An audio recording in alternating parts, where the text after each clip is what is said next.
कला दर्पण न्यूज।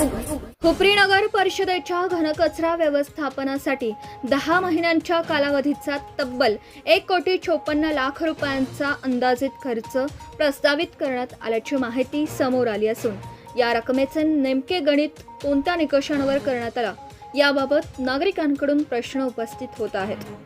या अंदाजपत्रकात कामगारांचे किमान वेतन, कर्मचारी संख्या, वाहनांची संख्या, दररोजच्या फेऱ्या, इंधन, वाहन दुरुस्ती, कचरा संकलन व वाहतूक, गटार सफाई, सुरक्षा साहित्य, पर्यवेक्षक, प्रशिक्षित कर्मचारी, कचरा विल्हेवाट आणि ठेकेदाराचा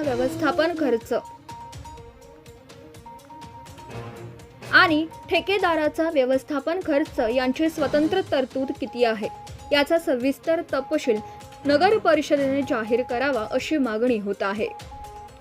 घनकचरा व्यवस्थापनासाठी किती सफाई कामगार, घंटागाडी चालक, वाहन चालक, मदतनीस, पर्यवेक्षक व प्रशिक्षित कर्मचारी आवश्यक आहेत, तसेच त्यांना शासन नियमानुसार किमान वेतन, भविष्य निर्वाह निधी, कर्मचारी, राज्य विमा व सुरक्षा साधनांसाठी किती तरतूद आहे हे स्पष्ट करण्याची मागणी आहे। दररोज किती वाहने कामावर असतील, प्रत्येक वाहन किती फेऱ्या मारणार, किती कचरा संकलित केला जाणार, इंधनाचा खर्च किती आणि वाहनांच्या देखभाल दुरुस्तीवर किती खर्च अपेक्षित आहे याची वाहन निहाय माहिती जाहीर करावी। तसेच 10 महिन्यात किती किलोमीटर अथवा किती क्षेत्रफळातील गटारे साफ केली जाणार, त्यासाठी किती मनुष्यबळ व खर्च अपेक्षित आहे हेही स्पष्ट करावं।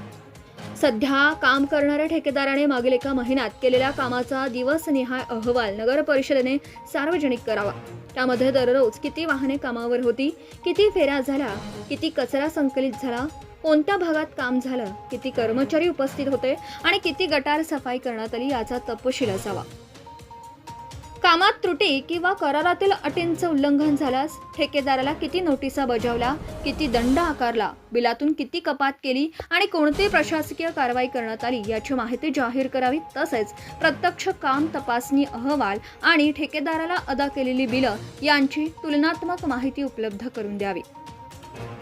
1,54,00,000 रुपयांच्या अंदाजपत्रकातील प्रत्येक प्रमुख खर्चाचं वर्गीकरण, निविदा, कामाचे प्रमाण, कर्मचारी व वाहनांचं नियोजन, दैनंदिन कामाचा अहवाल, ठेकेदाराची बिले आणि कारवाईची माहिती नगर परिषद प्रशासनाने पत्रकार परिषद घेऊन जनतेसमोर मांडावी अशी मागणी नागरिकांकडून होत आहे।